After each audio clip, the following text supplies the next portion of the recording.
Bonjour et bienvenue chez moi en fait, toujours en mode chronique confinée sur des livres et des ouvrages parus très récemment que vous n'avez pas forcément beaucoup vus en librairie mais qui sont parus, que vous pouvez trouver en version numérique et que vous pourrez bien sûr retrouver quand les librairies rouvriront. Alors aujourd'hui je vais vous parler de deux livres mais d'un auteur à l'occasion de la parution, c'était mi-février chez Fayard, de La fin des haricots de Vincent Ravalec.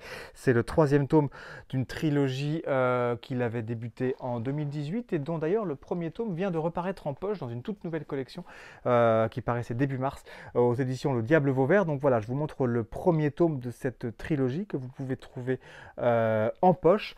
Le deuxième tome existe toujours lui en grand format et donc le troisième, je viens de vous le montrer. Une trilogie, alors Sainte-Croix-les-Vaches, comme ça on dirait pas, mais c'est de la politique fiction. C'est complètement barré, c'est drôle, c'est plein de gags, de retournements de situation, et c'est une trilogie de politique-fiction rurale. L'auteur, pour plus le présenter, même s'il est connu, parce que Vincent Ravalec avait eu le prix de Flore en 1994 avec son premier roman, Cantique de la racaille, qu'il avait d'ailleurs lui-même adapté au cinéma en 1998.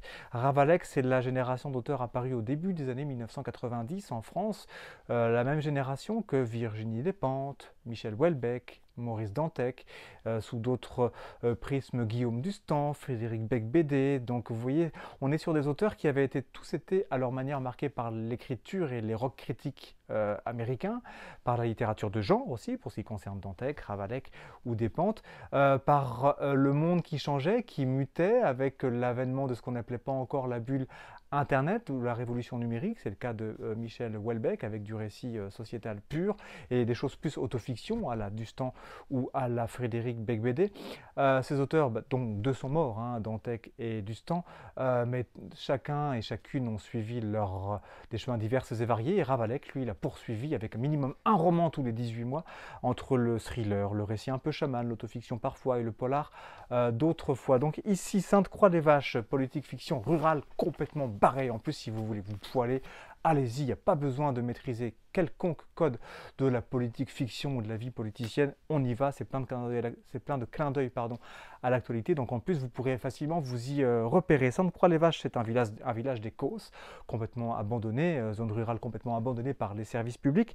Le maire gère ce hameau comme un parrain local, il a réussi à rendre son village autosuffisant en plusieurs choses, en plusieurs domaines, dont la culture bio et spécialement la bœuf bio. Oui, oui, l'herbe qu'on fume en pétard.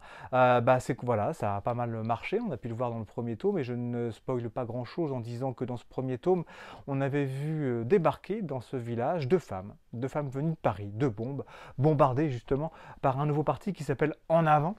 Elle se présentait à la députation en vue avec pour mission et pour programme de désenclaver le village, établir un laboratoire rural moderne. Donc ça c'est bien la France vue de Paris. Mais ça avait été à un tel point que l'une d'entre elles avait commencé une histoire avec le maire. Je le dis parce que c'est ce qui débute aussi le troisième tome. Le maire qui avait bien réussi, lui, dans son truc, au point que, en début de troisième tome, pardon, pas que je me mélange les pinceaux, en début de troisième tome, il est appelé par l'Élysée, il peut devenir conseiller du PR, conseiller du président, conseiller sur la ruralité, la paysannerie et le rapprochement ville-campagne. Encore tout un programme. C'est les champs qui arrivent en ville. En gros, va-t-il y aller? Lisez pour voir. S'il y va, en tout cas, notre femme de En Avant qui avait été élue députée, eh bien, le suivra. Par amour peut-être, aussi sûrement pour se rapprocher de l'Élysée, mais c'est ici un équilibre dont je vous laisse voir justement les balances, l'équilibre des balances en lisant ce troisième tome. Le duo en tout cas entre cette députée et notre maire Tang, et nous, on retient un peu notre souffle, puisqu'il y a aussi pas mal de suspense ici, il vient aussi un peu du polar quand même, Ravalec. Jusqu'à quand cette miraculeuse ascension de ce maire va-t-elle pouvoir durer? Un mafieux peut-il vraiment devenir le conseiller de l'ombre du premier personnage de l'État français? lisez pour voir. Clin d'œil, zizanie, grotesque, rebondissement. La trilogie Sainte-Croix-les-Vaches est un polar campagnard assez saignant qui se paye les néo-ruraux aussi, hein, les bobos néo-ruraux, qu'on retrouve aussi dans celles et ceux qui sont allés se déconfiner ou se confiner ailleurs qu'à Paris. Il le fait avec finesse, sans cliché. C'est donc la trilogie Sainte-Croix-les-Vaches par Vincent Ravalec. Et si vous voulez continuer, pardon, je me suis absenté quelques secondes de l'écran, si vous voulez parfaire votre connaissance du Ravalec en nouvelles, eh bien, vous allez pouvoir en lire 120.